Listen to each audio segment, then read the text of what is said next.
आइए मित्रों, हमारे YouTube चैनल स्वाध्याय में आपका हार्दिक स्वागत अभिनंदन।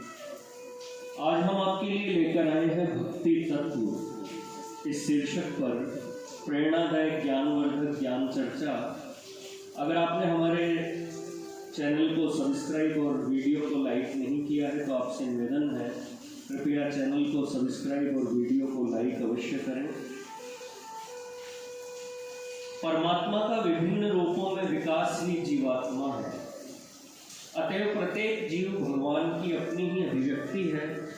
इसलिए भगवत भक्ति जीव का स्वाभाविक धर्म है। माया के आवरण से ढक जाने के कारण आत्मा अपने स्वरूप और स्वाभाविक धर्म को भूलकर विभ्रांत होकर घूमता है, परंतु करुणा सिंधु अहेतुक प्रेम के अक्षय भंडार भगवान ने इस प्रकार के बद्ध जीवों के स्वभाव में एक ऐसा विशेष अभाव भर दिया है कि जिसकी प्रेरणा से वे अपनी भूली हुई संपदा के अन्वेषण में समय समय पर लग जाते हैं और इसी अन्वेषण में रत हो धीरे धीरे भगवान के भक्त बन जाते हैं। बद्ध जीवों के स्वभाव में सार्वभौम अभाव है। उसका विचार करने से ही भगवत भक्ति के स्वरूप को समझने में विशेष सुविधा हो सकती है। जिसके द्वारा शब्द स्पर्श आदि विषय प्रपंच का ज्ञान होता है उसे इंद्रिय कहते हैं।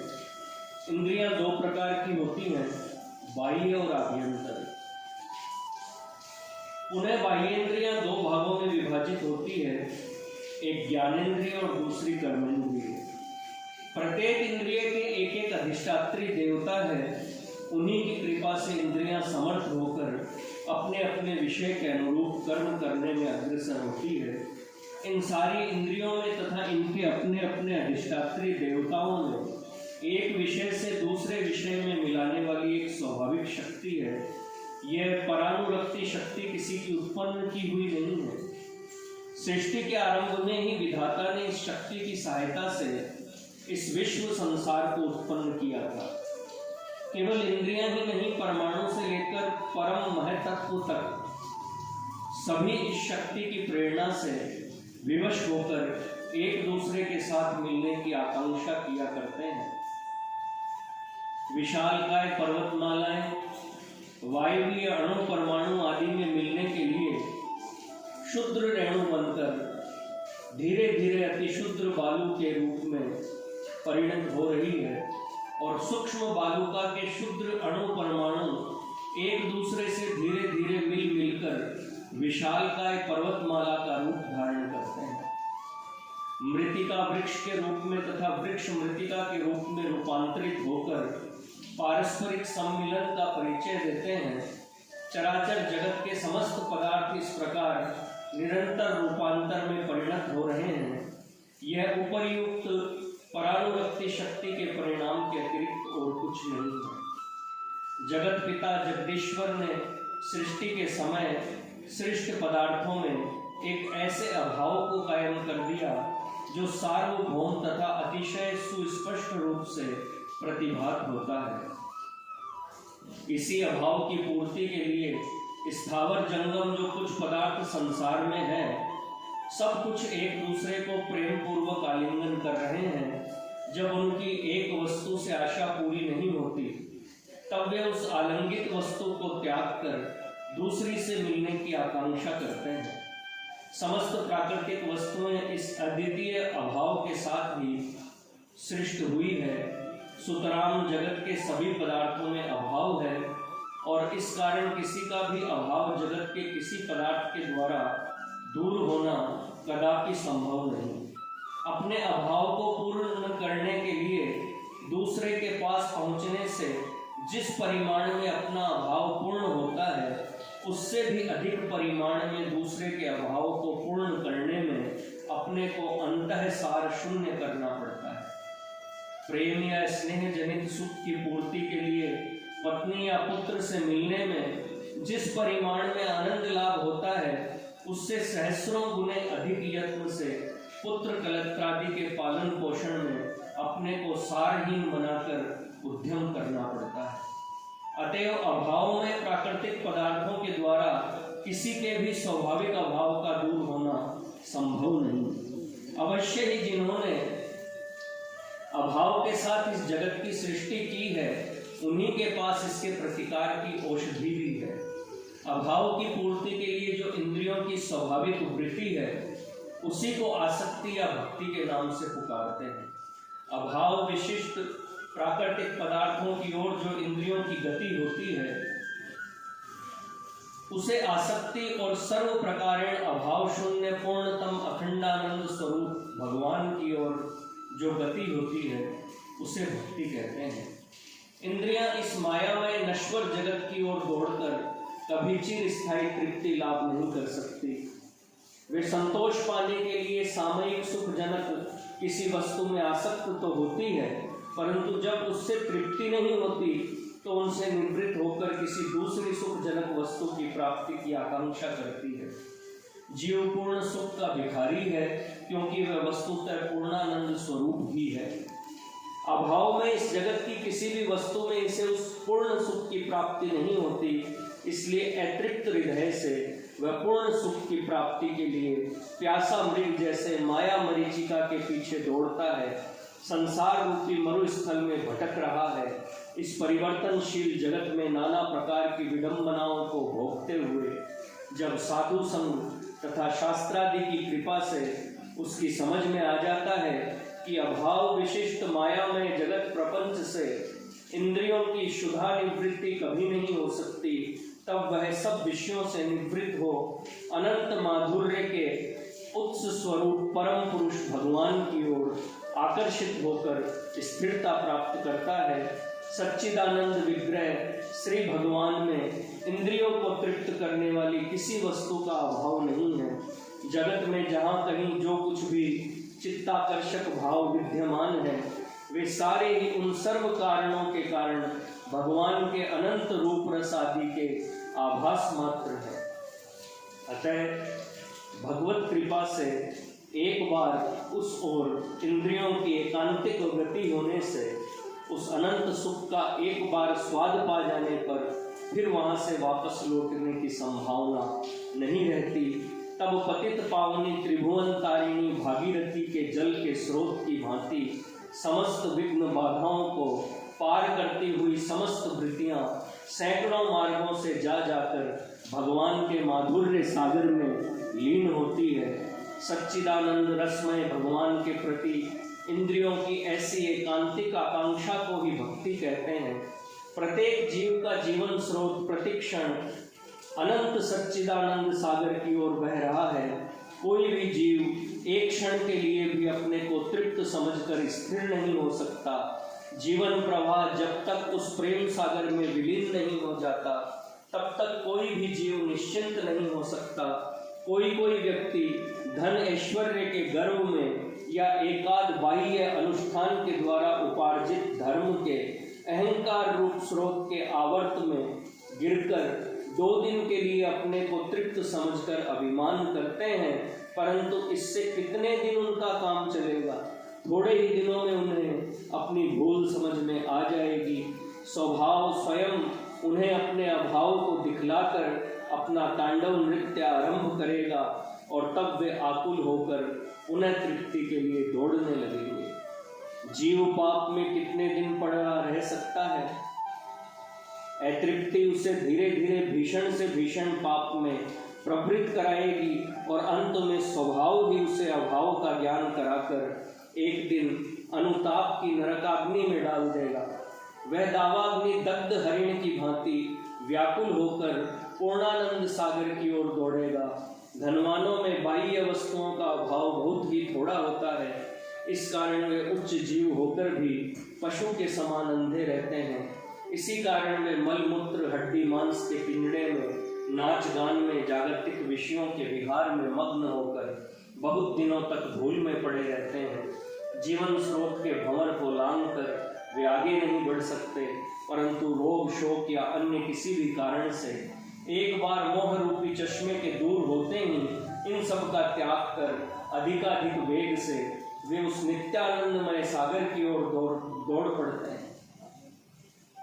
आहा, प्रेम में भगवान की क्या ही कारुणिक व्यवस्था है। संतान द्वारा स्नेहमयी माता पर सैकड़ों अत्याचार उत्पीड़न होने पर भी माँ जैसे संतान को सदा ही मंगल मार्ग में चलने के लिए प्रोत्साहित करती है, वैसे ही परम मंगलमय भगवान मोह मुक्त जीव को अपने भगवान के अहेतुक प्रेम को भूलकर असार वस्तु में रत देखकर भी सदा मंगल की ओर आकर्षित कर रहे हैं। बहुधा बद्ध जीव भगवान की सदा मंगलमय व्यवस्था के रहस्य को न समझ सकने के कारण उन्हें निष्ठुर, निर्दय आदि कुशब्दों से संबोधित करते रहते हैं। भगवान का जो स्वरूप जीव को अनंत उन्नति के पथ में पूर्ण मंगल तथा पूर्ण आनंद के मार्ग में आकर्षित करता है, वही कृष्ण है। और जिसके द्वारा हम उस पूर्णानंदमय की ओर आकृष्ट होते हैं, वही भक्ति है। सांसारिक जीवों की जैसे अपने स्त्री पुत्रादि में स्वभावतः प्रीति उत्पन्न होती है, उसी प्रकार जन्म जन्मांतर के संस्कारवश साधु संग लाभ होते ही किसी किसी भाग्यवान जीव के हृदय में स्वभावतः ही भक्ति का संचार होता है। उस समय जैसे दरिद्र अपनी चिंतामणि की चोरी हो जाने पर उसकी चिंता में व्याकुल होता है, इसी प्रकार भक्त भगवान की चिंता में दिन रात डूबे रहते हैं। सर्वगुण संपन्न इकलौते पुत्र की मृत्यु हो जाने पर अनाथा वृद्धा जननी को जैसा दारुण संताप होता है, भक्त के हृदय में भी भक्ति के उत्पन्न होते ही प्रभु वियोग में ठीक उसी तरह की दुसह व्यवस्था होती है।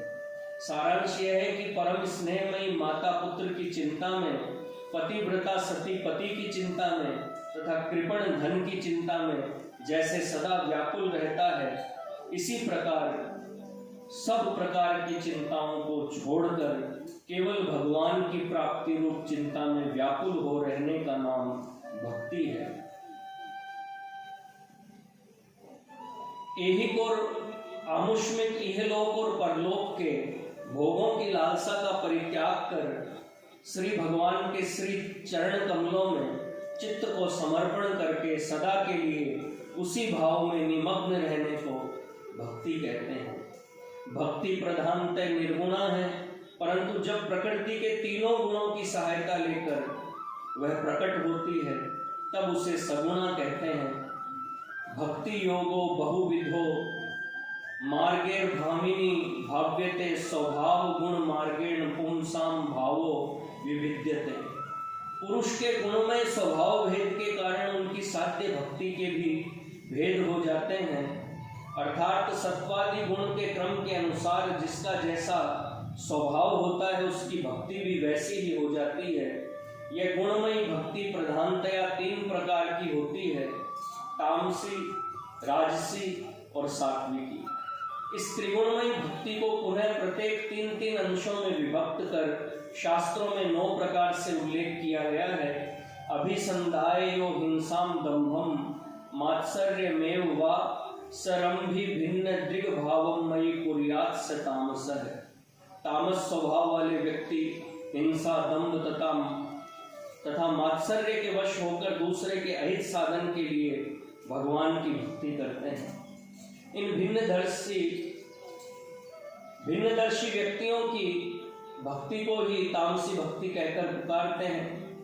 विषयान विसंधाय यश ऐश्वर्यमेव वा अर्चागा वर्चयेद यो माम पृथक भाव से राजस। रजोगुण प्रधान स्वभाव वाले व्यक्ति यश या ऐश्वर्य लाभ की इच्छा से मूर्ति आदि में भगवान की अर्चा करते हैं। ये लोग भी भक्ति के अतिरिक्त दूसरी वस्तु की इच्छा करते हैं। इस प्रकार की भक्ति को ही राजसी भक्ति कहते हैं। कर्म निर्हार मुद्दिश्य परस्मिन व तदर्पणम यजे द्रष्टव्यमिति व पृथक भाव से सात्विक है।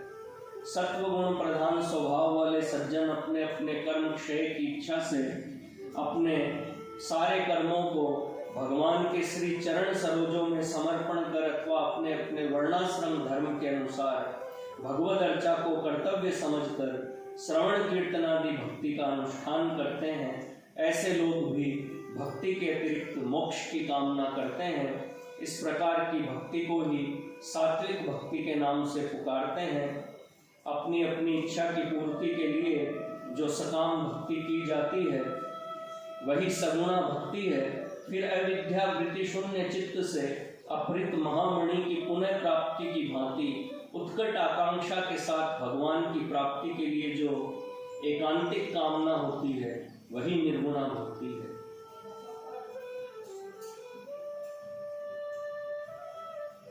पतित पावनी त्रिभुवन तारिणी गंगा का जल प्रवाह जैसे सारी विघ्न बाधाओं का अतिक्रमण करता हुआ निरंतर सैकड़ों धाराओं में विभक्त होकर महासमुद्र में निमग्न होने के लिए स्वाभाविक ही दौड़ता है, उसी प्रकार जो चित्त वृत्ति ज्ञान कर्म आदि सारे विषयों की रुकावट और सारे क्रियाकर्म के फल की इच्छा को परित्याग कर स्वमेव स्वाभाविक ही सर्वभूतांतर्यामी भगवान के श्री श्री कमल चरण की ओर निरंतर आकुल होकर दौड़ती रहती है, उसी को निर्गुणा भक्ति कहते हैं। इस प्रकार की भक्ति में किसी प्रकार का कैतव या वांछा नहीं होती है, अत्यंत निर्मल तथा सब प्रकार की भक्ति में श्रेष्ठ है। जन्म जन्मांतर के भक्ति संस्कार विशिष्ट किसी भाग्यवान सज्जन के हृदय में भगवान का गुणगान सुनते ही इस प्रकार की भक्ति का उदय हो जाता है। ऐसे शुद्ध भक्त के हृदय में किसी भी प्रकार की कामना नहीं रहती, यहाँ तक कि भगवान का सालोक्य सारष्टि सामीप्य सारूप्य तथा सायुज्य मुक्ति देने पर भी वह उनकी सेवा के अतिरिक्त और कुछ भी नहीं चाहता। इस प्रकार की भक्ति को ही आत्यंतिक भक्ति कहा जाता है। इससे बढ़कर परम पुरुषार्थ दूसरा और कुछ भी नहीं है। मन सारी ब्रह्मेंद्रियों का अधिपति है। मन जब जिस ओर दौड़ता है इंद्रियां भी अपने अपने विषयों के ग्रहण करने के लिए उधर ही दौड़ पड़ती है।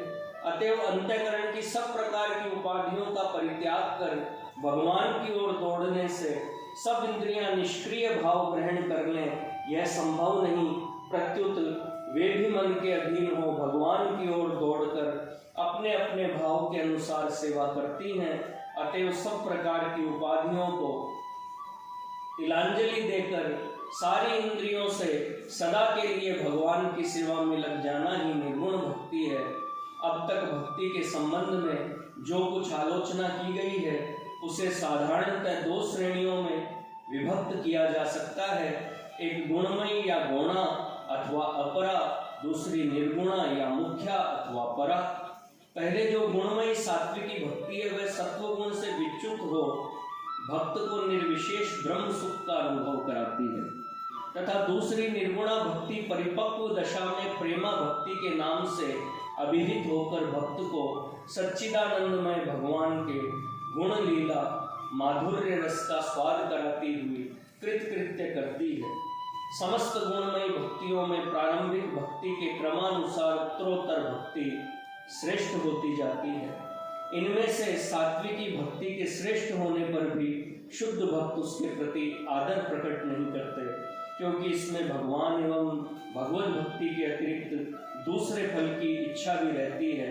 सात्विकी भक्ति किसी साधक के हृदय में ज्ञान उत्पन्न कर देती है। सत्वात संजायते ज्ञानम, अर्थात सत्व से ज्ञान उत्पन्न होता है। सुतराम भगवान की सुक्ति से प्रमाणित होता है कि सात्विकी भक्ति के ज्ञान का उदय होना अस्वाभाविक नहीं है। ज्ञान का उदय होने पर स्वमेव कर्म वैराग्य का उदय हो जाता है। तब भक्त कर्म का परित्याग कर ज्ञानात्मिका भक्ति को प्राप्त करता है। इसके बाद जब भक्ति की परिपक्वावस्था में ज्ञान का अनादर होता है तब वह स्वमेव अंतर्हित हो जाता है और भक्त निर्गुण शांत रति की प्राप्ति कर शुद्ध भक्त बन जाता है। ज्ञान की प्रधानता के कारण भक्त सायुज्य मुक्ति लाभ करते हैं। जो सात्विकी भक्ति के अधिकारी भक्त अपने समस्त कर्मों के फल को भगवान के समर्पण कर भक्ति करते हैं, वे सुख ऐश्वर्य में सालोक्य मुक्ति को प्राप्त करते हैं। परंतु जो भक्त केवल कर्म फल ही नहीं बल्कि समस्त अनुष्ठित कर्म मात्र को भगवान को समर्पण कर भक्ति करते हैं, वे शांत रति लाभ करते हैं। राजसी और तामसी भक्ति द्वारा अपने उद्देश्यानुसार काम्य फल की प्राप्ति होने पर भक्ति विद्यमान नहीं रहती। अतः काम्य फल ही उसका चरम फल समझना चाहिए। कभी कभी ऐसा भी होता है कि काम्य फल के प्राप्त हो जाने पर भी भक्त के हृदय में भक्ति विद्यमान रहती है। ऐसे भक्त भगवान की कृपा से अंत में निर्गुण शांत रति लाभ करते हैं। निर्गुणा भक्ति के भी दो प्रधान भेद हैं, एक प्रधानी भूता या ऐश्वर्य ज्ञान मिश्रा, दूसरी केवला या रागात्मिका कर्मादि मिश्रा। सात्विकी भक्ति ही परिपक्व दशा में सत्व गुण का परित्याग करके प्रधानी भूता नामक निर्गुणा भक्ति में परिणत हो जाती है। तो इसकी अपरिपक्व दशा गुणमयी और परिपक्व दशा निर्गुणा है। परंतु केवला भक्ति ऐसी नहीं है, वह तो सदा ही निर्गुणा रहती है। उसकी अपरिपक्व दशा रागानुगा और परिपक्व दशा रागात्मिका है। शांत दास्य आदि रस के भेद से प्रधानी भूता भक्ति 5 श्रेणियों में तथा केवला भक्ति 4 श्रेणियों में विभक्त हो गई है। महिम ज्ञान से प्रीति संकुचित होती है। इसी से पहली भक्ति से दूसरी भक्ति श्रेष्ठ तथा अधिक विशुद्ध है। प्रेम सेवा के द्वारा पूर्णतम आनंद का आस्वादन कराने के कारण दूसरी चतुर्विद्या भक्ति में श्रृंगार रसात्मिका भक्ति ही सर्वश्रेष्ठ है। ऐसी भक्ति ब्रजवासिनी श्री राधिका आदि गोपियों में नित्य विराजमान रहती थी। सभी प्रकार की भक्ति के परिपक्व होने के उपाय एक ही प्रकार के नहीं हैं। भिन्न भिन्न प्रकार की भक्ति भिन्न उपायों से परिपक्वावस्था को प्राप्त होती है। भक्ति के गुरुत्व अथवा लघुत्व के अनुसार उसकी परिपक्वावस्था में भी तारतम्य होता है। इसके अतिरिक्त केवल सब प्रकार की निर्गुणा भक्ति ही परिपक्व होकर रति और प्रेम के रूप में परिणत होती है।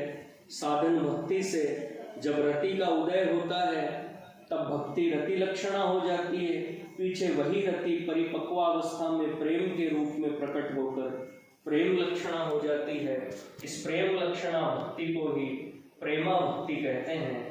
इसीलिए गुणमयी भक्ति से लेकर निर्गुणा भक्ति की परिपक्वावस्था तक अधम, मध्यम तथा उत्तम भेद से भक्ति को साधन भक्ति, भाव भक्ति तथा प्रेमा भक्ति इन 3 श्रेणियों में विभक्त किया गया है। कृतज्ञता मुझको नाथ खूब अपनाया, तुझमें मैंने सब कुछ पाया। यद्यपि जन्म से अति कुलीन था, यह जीवन स्पंदन विहीन था। उजड़ चुका था हृदय सदन भी, सब प्रकार से हुआ दीन था। बिना ध्यान में लाए यह सब मेरे गृह तू दौड़ा आया, मुझको नाथ खूब अपनाया। किस प्रकार आभार जताऊं, मनोभाव तुझ पर प्रगटाऊं। जिह्वा शक्तिहीन है मेरी, गाऊं तो कैसे मैं गाऊं।